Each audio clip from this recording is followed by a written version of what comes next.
It's fun to be free, to be on the move, to go anywhere with never a care, to do all there is to be done. It's fun to be free, it's fun to be free, to be on the move, to ride or to hike, wherever you like to. Hello, and welcome to another episode of the Diz Explorers podcast. We hope everyone had a safe and happy New Year's. This is our first new episode of 2017. We took a few weeks off for the holiday to give everybody a chance to spend time with family and not have to worry about talking about Disney all night long for a couple weeks. So this is the first new episode we are recording of the new year. And this week, our very own Crystal had just fresh off her first Walt Disney World marathon that she did on Sunday. So we're going to get a little bit of a recap from her this week and also have some questions to ask her because Melly and I are joining her tonight for this episode, and neither one of us are runners or exercise people, so we will have tons of not at all tons of questions and I do. wondering yes. I can't wait. Wondering why these insane people do this to their bodies. So yeah, that's the main question, you know. So, but we'll let her talk first. We'll let her talk first. Yes. Yeah, so yay and ouch all at the same time. So I just finished the race yesterday, so I have the marathon hangover going. Very sore, but doing really well, and it just was so much fun. I had the best time. So I ended up signing up for the full marathon, and this is kind of the premier event for runDisney. So this is the WDW Marathon Weekend, so they had the 5K, which started on Thursday, 10K, half on Saturday, and the full was on Sunday. And then if you did all of the events, it's called the Dopey. And then if you just do the half and the full, it's considered the Goofy. And unfortunately, due to inclement weather, the half was actually canceled this year. So a lot of people are just calling it the Grumpy instead of the Dopey because they were unable to do the full thing. And many runners' personalities, they just know in their minds they did not officially do the half. So they're pretty disappointed, but it was so cool to see on social media everyone going out and running their half marathons and celebrating afterwards. So each hotel had a huge group of runners who went out and actually did the half marathon so that they knew in their minds that they had earned that medal. Super cool, very awesome to see the runDisney community coming together and supporting each other. So really cool. Did you guys see any of that stuff online? I did follow some of it. There are some people I follow that are locals like you that were either going to be pacers for the race or somehow involved behind the scenes. And I know some of them were kind of bummed out that they weren't going to get to do the official course, but I know some of them did find a hotel or people that they knew that were running and did do exactly what you just said. And I did see some people as like cheer groups and some signage. So yeah, that was pretty cool. I thought that was really, really great. And, you know, of all the silly backlash that I heard, which I chose to ignore, I believe, you know, I wasn't down there, but I heard that the weather was pretty severe and pretty nasty. So Disney obviously made the right call for the safety of everybody involved, not only the runners, but the, you know, hundreds of volunteers that make the thing happen as well. Yeah, it was pretty bad in the morning. Quite a bit of lightning, which is scary stuff, including the rain. So, you know, and then Sunday, it was freezing at the marathon. And I'm not saying, like, I'm from the Midwest. I lived in Michigan for a while, so I know my blood still runs kind of thin that we've lived in Florida for a few years. But, oh, my God, it was so cold on Sunday. So, you know, we have to get up at 3 a.m. and then stand outside for about 2 hours just before the race even gets started. And you could feel the temperature. I think when I got there at first, it was 36. And within an hour to an hour and a half, it dropped to 26 with wind chill. Wow. And it was, I mean, everyone was like penguin mentality, like huddling together with strangers, like bring it in for the real thing. It's cold.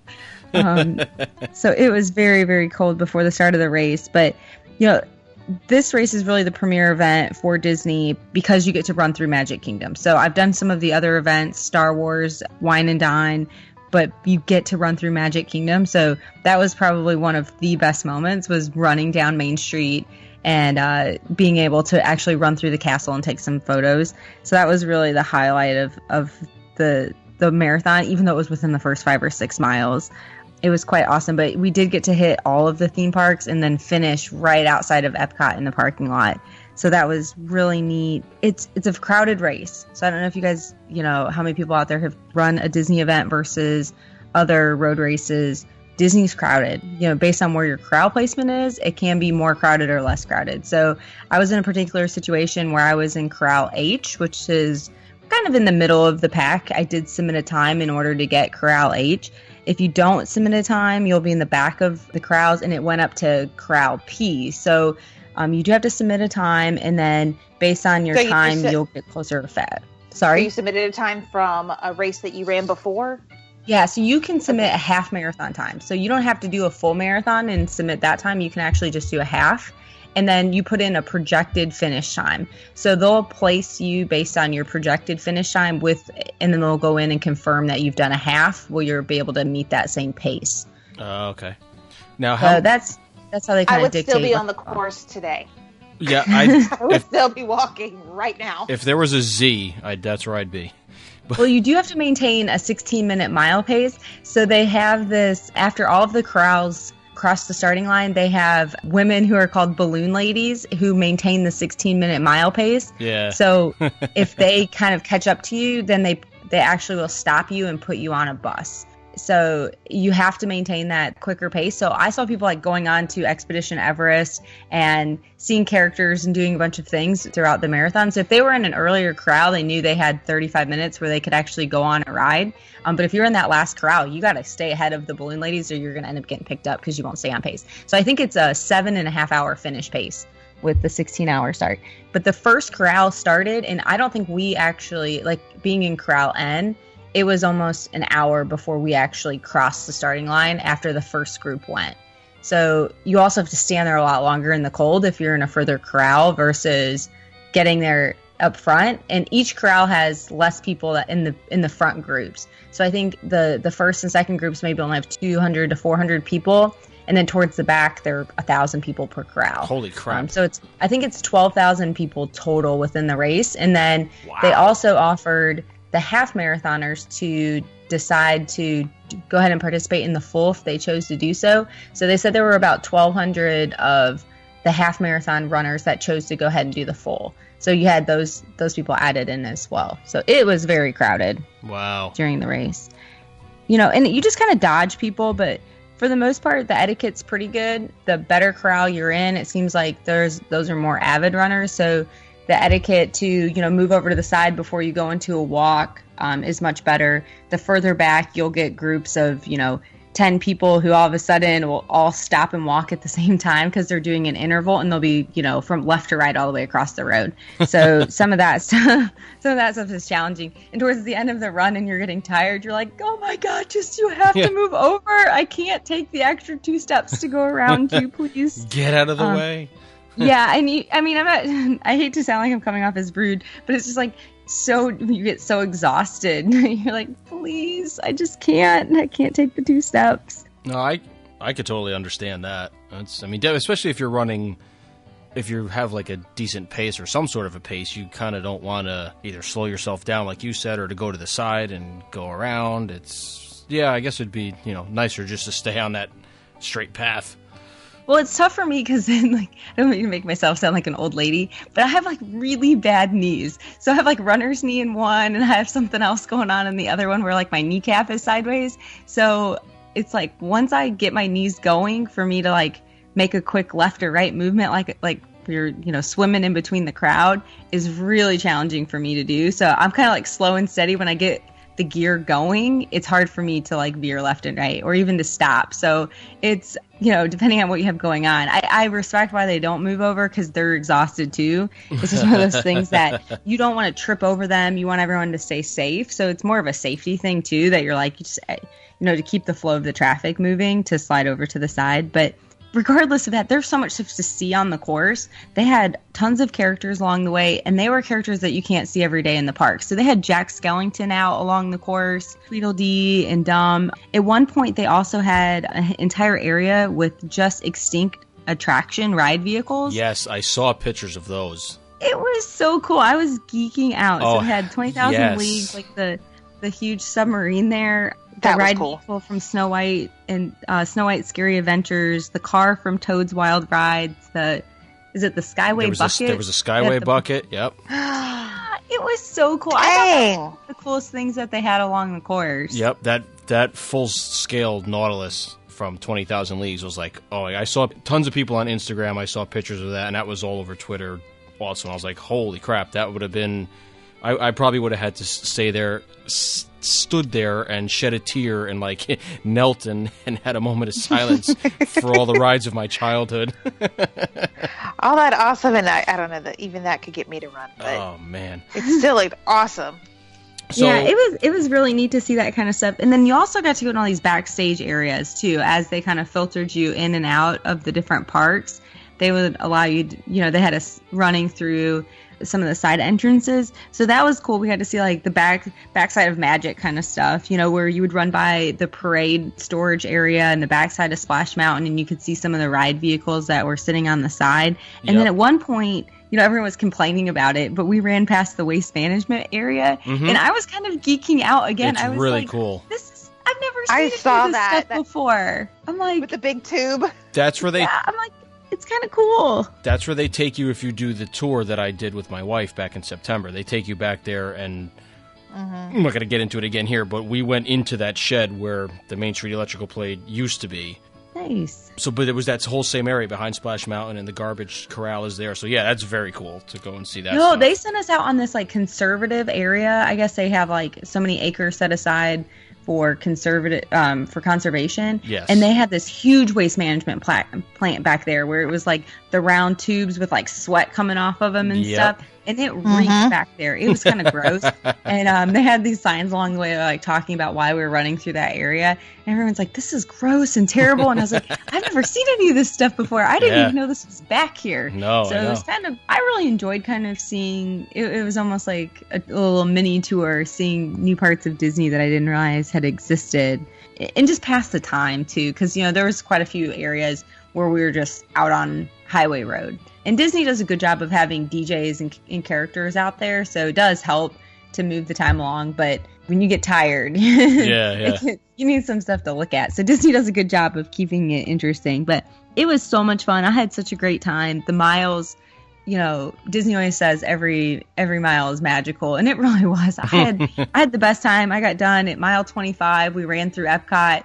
And one of the girls I was running with, we stopped and got a beer, and we chugged half the beer, and then we were running with it, and we were cheersing everybody as we were going through Epcot, and just strangers applauding and holding up signs for us. It was so amazing. Just the crowds are fun coming out. The people coming out to support us in that cold weather. I mean, it was so frigid in the morning, and everybody who was out there.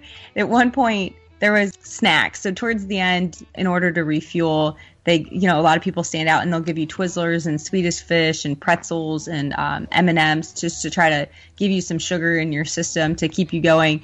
And there was just strangers out there with pretzels, and I went and took one. I was like, "You're just so nice for this pretzel. Thank you." And I was like in tears thanking the stranger for pretzels. It just meant so much to me that they were out there, and I was getting just so tired and hormonal towards the end because I was almost done. But I was like, this is the best pretzel I've ever had. So they probably thought I was nuts. But, there was just so many amazing people throughout the course. I just can't thank all the fans enough for such an awesome race. But across the finish line, ended up getting an awesome Mickey medal. Disney gives out some of the best medals. I mean, they're hardy, like really strong medals. So it was awesome to get the medal. And the volunteer, when I crossed the line, they had Mickey right at the finish line. So I was able to give him like a huge high five as I was going by. Nice. And then when I came up to the volunteer, I was walking towards this guy, and he holds up the medal and he just screams and he's like, "You did it!" And I was like, "I did do it. That was the kind of energy I wanted when I got my medal.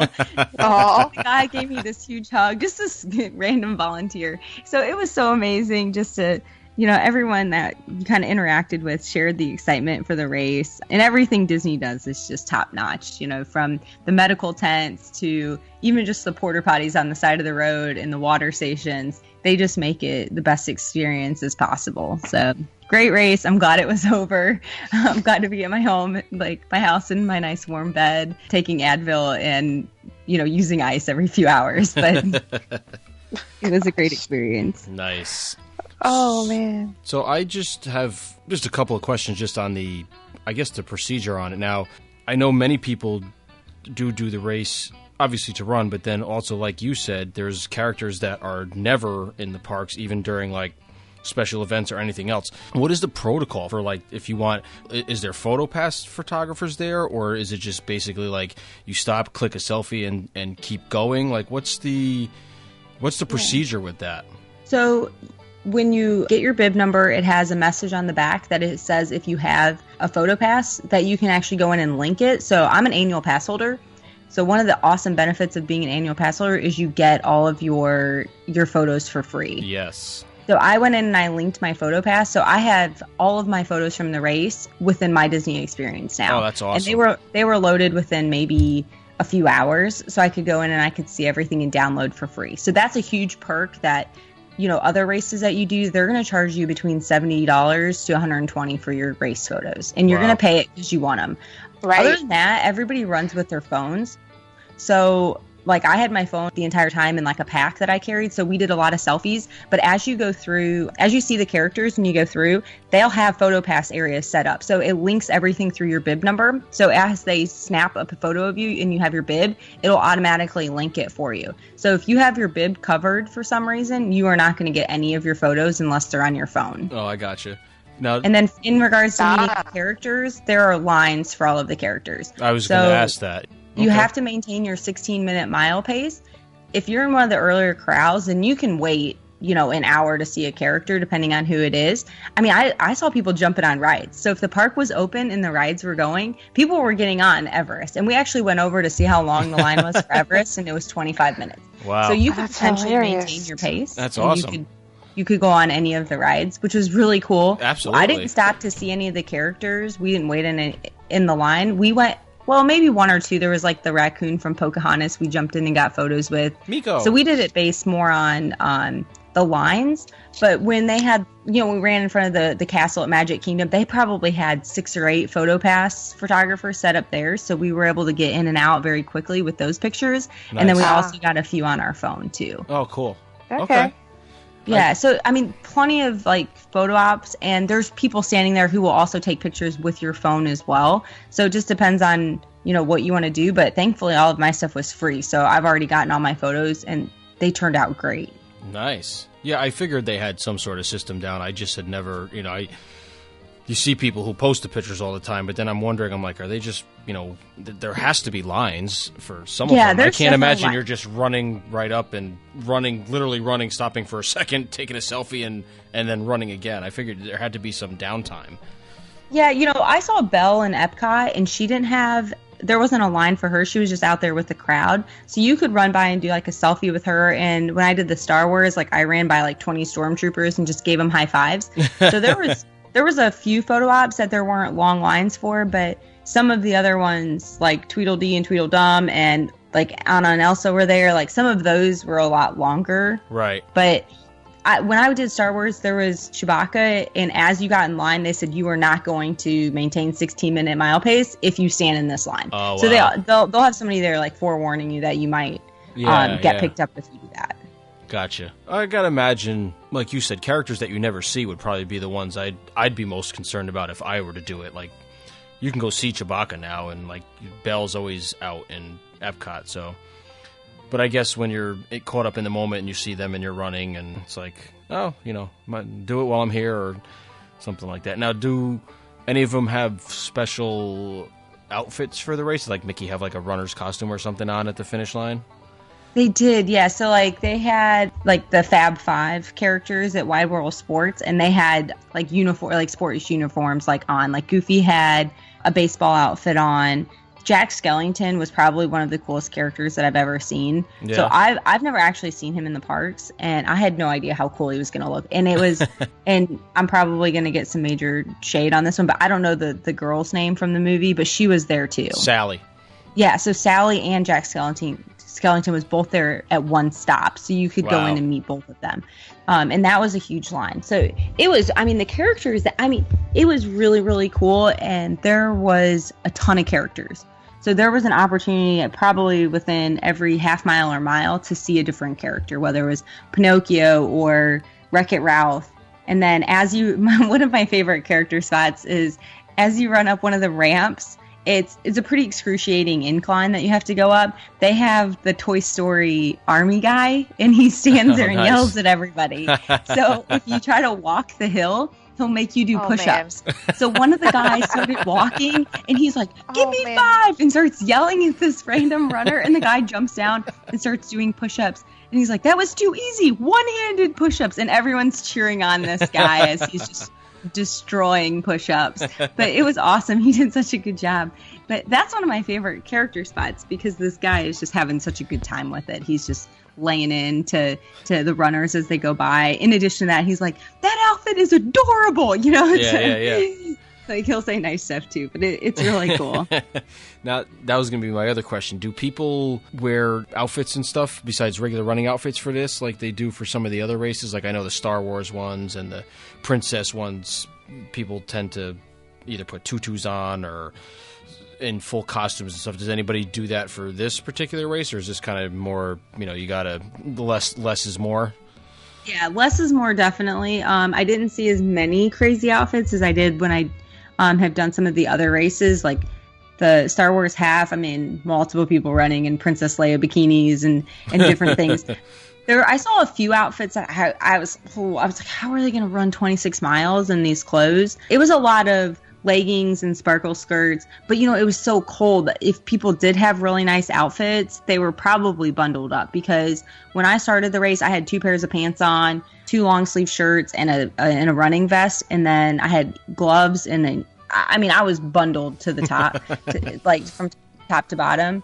So I assume most people probably had really cute outfits that they were going to plan on wearing that they really probably didn't get to wear. But most of the outfits were tame because they have to wear them for so long. I saw one girl, though, she dressed up like the broom from Fantasia, and she had a skirt that she made out of like the tulle. Mm-hmm. And that made it look like it was the broom. And then she ran with 2 buckets with like glitter sparkle stuff coming out of them and like Donald Duck's face in them. Oh my god! And was running with these 2 buckets. And I saw her at like mile 16. Holy and crap! She still was running with these buckets. I would have been like throwing them down, calling it a day, or trying to drink beer out of them. That's commitment. Yeah, really. I would have had something on them. Yeah, that's Phil Harb magic. Yeah, exactly. That's going deep into canon there. Yeah. Wow. So her outfit was really good. We had group shirts. I ran with 2 other girls, and I actually made our shirts with a cricket. So mine said, "OMG, Becky, look at her bow." And then I had like a mini sparkle skirt and wore a red bow in my hair. And then the 2 other girls, one of them had a shirt that said, "We're all mad here," with the vanishing Cheshire Cat smile on it. And then the other one was with Maleficent and said, I run this castle." Nice. So those were our little themed out shirts that we did. So, when you're running that many miles, so worried about like blisters and chafing and overheating. But this one in particular was so cold that was not a problem at all. None of the that last was an marathon issue. I did, it was 75, and we were trying to manage, the humidity the entire time. So it wasn't nearly as bad. Yeah, it was funny. I was texting back and forth. I had a friend from up here in North Carolina who was down there kind of as the cheerleader supporting another friend who was running. And he was texting me, and he was telling me about how it was 32 or 34 degrees at that time. And we just got through an ice storm here, so I sent him a screenshot of what cold really was. But I can only imagine being in those outfits trying to run at that temperature. Oh, it was really chilly. It was, I met a few people that said they were from Philadelphia, and they're like, it is warmer in Philly than it is right now in Florida. Like, how did this happen to us? It was pretty close. And I have to tell people, because I grew up in Florida, that Florida cold really is different from cold anywhere else. because the humidity that stays year round, that the humidity doesn't just magically disappear in the wintertime. No. Or magically disappear because you're in Disney World. No. The humidity makes anything below, I'd say about 55 degrees, sink straight to your bones. Oh, yeah. So Florida cold really is a different cold than what you would experience anywhere else. And that's just for people living, much less running. Yeah. I mean, we were standing around at, 4 a.m. It was cold. It was 36. And then when it dropped to 26, you could feel like the cold chills just coming on between the 10-degree drop, and everyone kind of got closer together in all the corrals, and people just shaking to their bones. So I was so excited to actually start running in order to get warmed up. So after everyone's running, they start shedding all of these gloves and hats and clothes, and they throw them on the side of the road. So all of that is donated to a charity after the event is over. So somebody actually goes through and collects all of that. Oh, wow. Awesome. Which is really cool. But yeah, I mean, I had raided my husband's closet, and I took this huge hooded sweatshirt and these old pants I had from college, and I was like, I'm going to donate these to the cause. But it's about time that they go. It needs to happen. Gotta get those rip away pants that you can just rip off while you're running with the snaps on the side. Yeah, IU basketball pants. Yeah.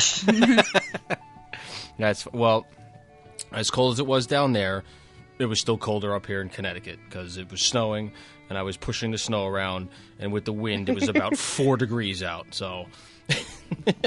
Yeah, it got down to 0 here in North Carolina on, early on Saturday, and on this coming Friday, it'll be 70. Yeah, it's supposed to be. Let's say Wednesday. It's supposed crazy. to be near Wednesday. It's supposed to be near 50 up here too. So who the hell knows? We have Florida weather. All right. Well, I know you're basking in just that marathon hangover moment, which for RJ, marathon hangovers mean something totally different. Yes, they do. So what's next? You have any races in your future? What's going on with your Run Disney career? So I have signed up for the Princess weekend, the half weekend, and I'm scheduled to run the Glass Slipper Challenge, which is the 10K and the half marathon, which at this point feels much shorter than running a full marathon. And then I also signed up for the Run Disney Star Wars run I think it's in April. So I have 2 other Run Disney events scheduled and signed up, ready to go. And I haven't, no more full marathons on the books. I think I need to take a break from that, at least until the fall, but it's still too soon. Running 2 6 weeks apart was quite a challenge. So I think just half marathons for a little while. But the issue with Run Disney events is you have to sign up so early. So I think Wine and Dine is going live on January 17th. So if anyone's interested in doing that race, that goes live on January, I think it's 17th or 18th at And noon. not only that, but they sell out so quickly. Yeah, they definitely do. With Glass Slipper Challenge, I was on at noon and entering, like I was trying to get into Comic-Con, and you only have 15 minutes. Once you're in the site, you have to register within 15 minutes or you get kicked out. Oh, wow. So if you guys are interested, I highly recommend, for those, dual events, if you're trying to get into more than one race, or the 10K and half seem to fill up really fast. So that's all I have on the books for right now. But my husband was asking me after I finished the half. I always cry. Like the last 2 I've done, I've cried at the end, and everyone thinks I'm going to get sick because I'm holding my hand over my mouth. But it's because I'm crying. I get done, I'm like, I just did that. Like, holy shit, I just ran 26 miles. Like, I cannot even believe it. No doubt. The emotional release has got to be amazing. Oh, it's got to be fantastic. I could only imagine. Mile 24, I'll start I'm like, I'm going to do this. And I'll start getting emotional, and I'm like, don't hyperventilate on the run. Like, you have to finish it. You're just going to get yourself, it's going to make it harder to run. Keep it together. But it is, and I'm not an emotional person. Like, I'm not one of these people who are all over the board with emotions. Like, I'm not a crier. So for me to cry is an event, and I can't keep it together after these races. So I'll be curious if that translates to half marathons, but as of right now, it's only full marathons that I cry after. Well, if you think about it, the accomplishment, because it's not just running the race. Like, running the race is the end game. It's all that you've worked up to beforehand. Now, since we've been chatting and doing this podcast since May or June of last year, you've done and accomplished starting off at the smaller races and worked up. And I remember when you said you were training for when you had signed up for the Disney World Marathon, and then when you said you jumped onto that one that you got onto last minute for your local race, that Space Coast one, like that's it's a big deal, man. That's a big deal. Like I could never do that. Even if I put my mind to it, I don't think I could physically do it. So for you to have that emotional release, like Melanie said, and just break down in tears, that's fantastic. Absolutely. Who cares? Congratulations. That's awesome. You're gonna make me cry again. I'm getting all upset over here. it would take me from May until now to work up to like a 5K. So that, just to watch you go from the, just saying that you're going to do it to actually doing it. How awesome. That's amazing. And I loved the pictures you had on Facebook with you and your friends in the castle and the polka dotted skirt.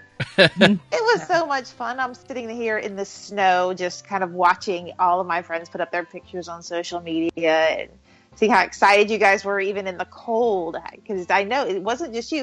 It's kind of a great big family thing, even if for runners you never saw or never met. I've seen all of you guys working for months.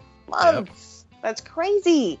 No doubt. To do this. It's amazing the Run Disney community, how everyone came together. And then, some of the girls that I trained with here, they didn't tell me that they were coming to cheer me on during the race. And I ended up seeing my husband, and there was about 5 girls there that I've trained with, and they had signs and they were screaming. And when I got to see them, it was just so amazing that not only did they support me throughout all the training, but then they came out in the freezing cold weather and helped my husband, get to all the different spots on the course with our son, and just the amazing group of women and the friendship we've made throughout all of these miles. You go through all of this stuff together where, there's days that you feel great and everything's awesome, and then there's other days that if it weren't for them, you would have never gotten out of bed. So those friendships and those relationships you make during those miles in 5 a.m., it's really incredible. And I'm so excited that I'm able to be part of the Run Disney community, because it's such a tight-knit group. And even on the course, everyone's asking each other, like, you doing okay? Everything,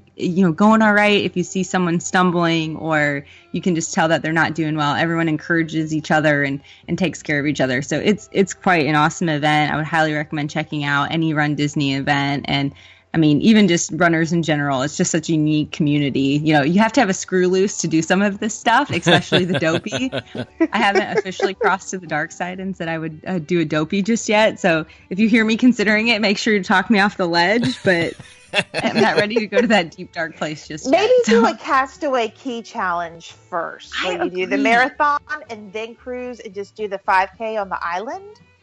And maybe work in a spa treatment. I agree. I know Disneyland Paris, half marathon. That sounds like fun. Maybe we convince some people to do that. That might be kind of cool. So I know I need to do some races in Key West, right? Something even warmer. Exactly. Oh, absolutely. That would be fantastic. Yeah, it was overall just an amazing experience. I'm so glad I have my medal. Run Disney has been my arch nemesis. I signed up for a marathon a few years ago, ended up with a stress fracture, and then I signed up for the Tower of Terror 10K and found out I was pregnant the next day. And then I did Wine and Dine. Oh my goodness. Yeah, it was a bit of we had been married 5 years, but it's a bit of a shocker still. So then I signed up for the Wine and Dine, and it got cut to a 10K due to the weather. So it was every race, something kept happening. So when it came to this Run Disney event, I was, I've had some knee problems and ended up getting a cortisone shot. So I was like, I just don't know if I'm able to piece this thing together. So when I did cross the finish line, I was like, I finally have accomplished this Run Disney thing. Nice. I feel like I finally knocked down that barrier. I don't know what was going on, but it was something every single race I just couldn't get past. So it made it quite a big barrier. Yeah, it made it even a little sweeter, I guess, when finally finished. Oh, absolutely. And my beer helped too. Oh, of course it does. Of course it does. I got done and my husband goes, I have a beer for you. I'm like, yes, you do. Yes, That's you amazing. do. That's right. Time to carbo That's a good load. man. Time to carbo load on the back end. Exactly. Run all the miles, get to drink all the beer. Perfect. That might help with the knee pain too. Yes. It does. It warmed me up too. Yeah, no doubt. Awesome. That was great. I loved hearing about all that. Fun. congratulations again. Sorry, I got a little teary-eyed there at the end. I'm like, little nasal now. Like, that's okay. We're getting teary with you. It's okay. Absolutely. I'm a mess. I swear okay. I'm not a crier.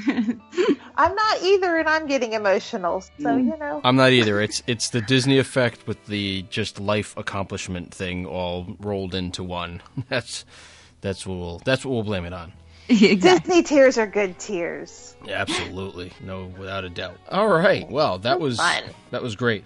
So if anybody, any of our listeners out there have any questions about any Run Disney event or running in general, feel free to give us a shout, either through our website or you can get Crystal direct on Twitter, and she's at Disney Brewing. So she'll definitely steer you in the right direction, or if you have any tips or pointers, and she'll help you out.